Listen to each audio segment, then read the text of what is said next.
Right. Can everyone hear me okay? Thank you, Gina and Jeff, for putting this together, and thank you to our first reader for letting me know that I kind of fall pretty much square in the center of the nerd, geek, dork axis. Place me. This is from a blog I kept for about a year called Mets Fan Fiction, about the New York Mets who play professional baseball in Flushing, New York. The nonfiction of the New York Mets is just kind of increasingly tragic and has been over the last decade. And so I could kind of realize my desire to be a baseball blogger and my desire for the Mets to do anything non-tragic through this blog. I hope you enjoy it. Just so you kind of know the general setup, the Mets all live in a 100-story building, and they each live on the floor of the number that they wear. And this first excerpt is about this guy, David Wright, their star third baseman, who's kind of an alpha male, and also involves their rookie first baseman, Ike Davis. All right, it's called The Right Time. When to win? His back grazed the floor. Right now! He sat up. I should mention that all the rights in this story have the word W, the letter W, as David Wright spells his name. He sat up. Am I a winner? His shoulder blades kissed the floor in unison. Right on. David Wright was doing sit-ups. There would be time for cavorting and bandying about. This was not one of those times. This was right time. I'm really a pretty chill guy. I like to hang with my buds, play a little Xbox, go for walks, you know. This was an interview with the popular magazine Baseball Monthly, but he had said similar sentences more times than he could count. He could enjoy his social life as long as it was balanced with right time. Without right time, he became moody, despondent. Instead of an even give and take in conversations, he would alternate between silence and rants. He had a narrow window before Tuesday's doubleheader, but he was making the most of it. What's that stuff? Lifting up. The right stuff! When he was in the right zone, images of balls well seen and well hit, ground balls stabbed and bases stolen flashed through his mind. When he said the right stuff, inevitably an image of him post-swing next to those words on the back cover of the Daily News appeared on his mental screen. At this point, he was unsure if it was a memory or his imagination. He told himself that it didn't matter, but he would check every time he walked by a newspaper stand. Who's right? Down. I'm... Knock, knock, knock. This was weird. Damn, what was up? Everyone knew about right time. You do not come to floor 5, period. Who is it? Ike. The rookie.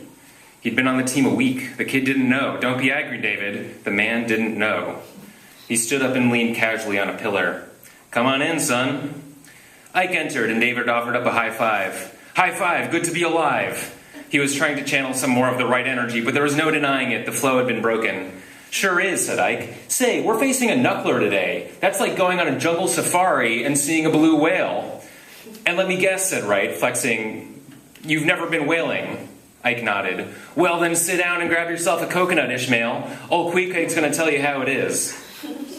They spent the rest of the time until the team bus carried them to Flushing, discussing the ins and outs of the knuckleball and how to hit it. Ike left feeling great. David felt like he had done good, but his stride was off. His right time had been interrupted. Through game 1, David managed. He had a single, a walk, run scored on an alert play. A good game, right? Right, but not right. There was a short break between the two games. He knew what he had to do.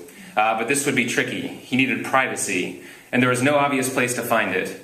The clubhouse was always occupied. The bathroom would never do, and anywhere among fans he'd get mobbed. Where? There isn't much time. Then it hit him, the umpire's green room. It was where the umpires relaxed before and after games. It was taboo for a player to enter, but Garb Naggett, Ike walked in on right time, so if he had to pay it forward, so be it. The idea struck him while he was putting on his shoes, and he didn't take time to put on the second one. He raced through the hallways, down paths he'd rarely been in, and into the umpire's green room. Out, yelled Paul Naert. I looked up all the umpire names for this game. Ignore me, it wasn't a plea, it was a command. David, this is sacred territory, said Brian Gorman. This isn't half the respect you showed me on the field when you asked me about my German shepherds. Just ignore me. The umpires complained, but there was nothing they could do. David was pumping out push-ups, yelling, which turn? Right turn. You mean here? Right here. Now it was the umpires who were thrown off their game. The only one who didn't mind was Dan Bellino, the clean-shaven maker of omniscience on third base. He sat on one side of the room, puffing a pipe. I've had better success arguing with the weather than the likes of what befloors us, he mused. He's just a boy, distilling in his own vapors. After 10 minutes, Wright stood up. Sorry, he said. See you on the field. Right on, said Bellino, while the other three grumbled. And it was from a doubleheader where David Wright performed admirably in the first game, but was the star in the second. The second post is called, Isn't It Cool That the Mets Won the World Series? David Wright walked up to the pitcher's mound. I'm Wright. What Wright? David Wright. Right to meet you. Mariano Rivera watched him with the cold death of an assassin who has killed so well and so often for so long that he now does it with the fluidity of eating pasta. Linguine. Pleasantly oily. Good night. Let us be victorious, murmured Chip Hale, gnawing a forgotten sandwich, speaking to Jose Reyes, who danced like a well-programmed robot off third base. On second base, Angel Pagan was of two mindsets. One marveled at the moment. Game 7, World Series, 9th inning. What a life. What a world. The other planned dinner. Tarragon, rice, seaweed, dino kale. Trust me, he said to himself. On first base, Jason Bay was singing the da-na-na-na-na hey song. He was audible to everyone. As David Wright jogged back to the batter's box, he reflected on all that had happened to lead to this moment. 7 games back with 17 to play, Jason Bay awoke one morning to find he was perfectly healthy and could resume baseball activities. Furthermore, upon whacking the seamed sphere with his stick, the sphere frequently flew over the barrier 400 feet away, allowing for free passage about the lily pads. That same morning, Johan Santana awoke with both vim and vigor, and that was before finding out that all charges against him had been dropped. This made K-Rod hopeful, but sorry, dude, no. Oliver Perez awoke in the middle of a really intense trip. He looked into his mirror and said, "Am I there?" He wasn't sure, but he did see Razor Shines where his bedside table usually sits. "I dosed you pretty hard. Hope that's cool," said Razor. "Give me the ball," said Perez. For the next 17 games, the Mets won baseball games if their opponents were children, and they were giant marsupials, some of whom could traverse entire base paths in a single galumph.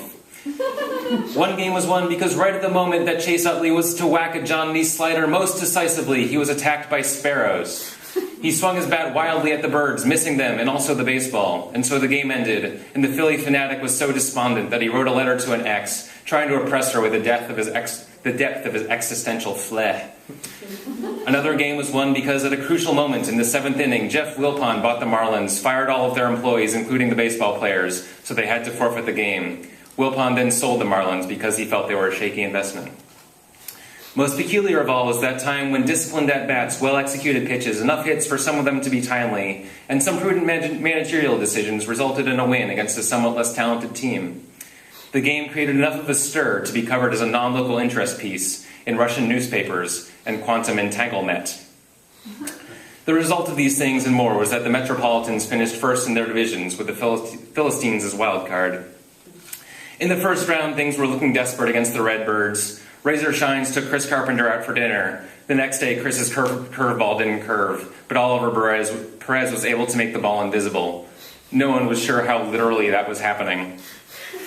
The second round meant the Phillies, and boy were they mad. Mr. Met had somehow smuggled a young antelope into the Phillies' locker room. The antelope itself wasn't dangerous, but the Phillies knew if they even got close to it, its mom would find them and destroy them. That whole episode really threw them off their game. Johan Santana was able to win the first game throwing nothing but change-ups.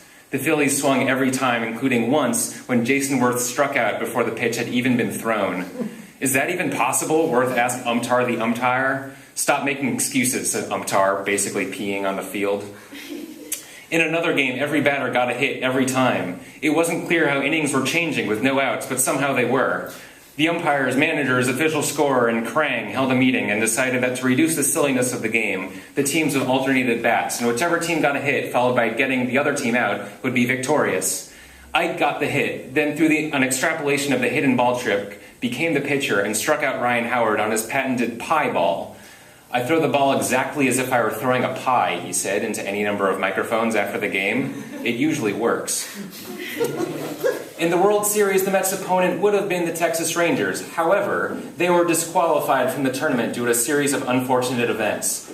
Texas seceded from the nation, was promptly invaded by Mexico, reneged on their secession, which the U.S. accepted, but considered the entire state to have immigrated back into the country illegally, and detained Texas indefinitely. As an upshot of all that, the Texas baseball franchise, despite arguing that it is an institution separate from the state, was forced to withdraw from the World Series. They were replaced by a rather unpleasant beast, the New York Yankees. As David Wright tapped his bat against his shoe, he remembered how the Yankees had bribed many of the Met players into sensory deprivation tanks, then taken advantage of the depleted roster, winning 3 of the first 4 games, losing only to Oliver Perez, whose pitches still may have actually been invisible, and who also hit a home run off of CCCCC. Awakened from their stupor and brimming with inner peace, the Mets were most victorious in games 5 and 6. To Jason Bay, the ball appeared to be moving extremely slowly, as if the entire scene were underwater. "It's beautiful down here," he said to Jorge Posada as he launched an Andy Pettitte slurve into several other burrows. Then came Game 7, and all of a sudden it was like everything was really serious, and things you said and probably didn't even remember saying, they all came back to me like it was a big deal. And that time when I thought you were going to make coffee for both of us, and you were like, "I didn't know you wanted any." And I was like, "Well, I'm here, right?" So, and you were like, "But you knew I was making some and didn't say anything." And then in the park, there was a man who talked to me for like 20 minutes about these different flying objects he had brought with him, and he could throw them across the entire park on a good day. And at night, as we walked by bars that were lit by candles due to the blackout, and everyone seemed so happy to not have electricity. And after 8 innings, Santana had to come out. He had thrown so many pitches. He felt shipwrecked, extremely shipwrecked. He had given up 2 runs on a clutch groundout from Jeter, followed by a boring, "at least they're paying me" home run by Teixeira. Later, A-Rod stole home, but was booed for a really awkward high five with the bat boy. The Mets had not scored. Yankee pitcher Jabba Chamberlain had used his starter's mentality to pitch 8 shutout innings with the help of sneaky off-speed stuff and 4 home run saving catches by Curtis Granderson. David Wright had watched him do it. Each time he had used his gloved hand to leverage himself off the top of the wall and caught the ball barehanded. In the 9th, Ageless Mo struck out Luis Castilla despite some fabulous fake bunting. He got Josh Tolley to hit a shockingly fast line drive that deflected off Cano's glove right to Jeter, who for no obvious reason had positioned himself in shallow right center field. Jose Reyes came up to bat and strike 1 was already there waiting for him. He got ready to hit, but strike 2 had already let itself in.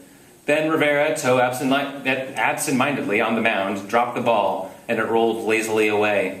Reyes swung at nothing, striking himself out, and then scampered to first really fast, but not faster than a speeding bullet because that's completely unrealistic. Rivera hit Pagan with the next pitch, and Jason Bay laid down a perfect bunt for a single. David Wright, his mental season recap completed, stepped into the batter's box and watched a cutter go by for strike 1. Tension rose like steam off of the crowd, clouding glasses, including those of Umtar the umpire, who called a second strike on a pitch that was like this far off the plate. Jerry Manuel trotted out of the dugout, a freshly opened young coconut in his hand. He handed it to Wright, who gulped it hungrily. "Who's right?" he whispered to David. Wright looked back vacantly. "Who's right?" Manuel repeated, but it was like David couldn't hear. The word seemed unfamiliar. "Okay, meeting time over. Let's get back to the, sporting contest," said Umtar, who secretly didn't know the word for baseball. Manuel retreated, shaking his head. Things looked hopeless. Wright gave a couple of practice swings, then stepped back into the box. "What did you say to him?" asked Razor Shines. "I asked him who's right," said Manuel. David heard. Mariano Rivera went into his windup. "I am right." Whack. The crowd, as if they had only just discovered the use of their own voices after untold years of harrowed silence, let loose a cry that cowed wild dogs in distant lands. The ball traveled deep into the center field, and Granderson was lining it up. Yes, he thought, I will have this one too. He placed his mitt on the wall above the 400 sign and lifted himself upward, beginning to extend his bare hand. When the ball dropped just short of the warning track, Reyes scored to make it 2-1. Pagan scored to tie the game. Bay, swift as a weasel, rounded third. Brett Gardner's throw came in ahead of Bay. It bounced and rolled, but it was still going to get there first. Posada prepared himself for a big moment. A big moment. The ball rolled through his legs. Bay scored standing up. The Mets win the World Series. The Mets win the World Series. Is that really how it happened, Grandpa David Wright? Asked the innocent little ones. Oh, he sighed. That's about right. Thank you.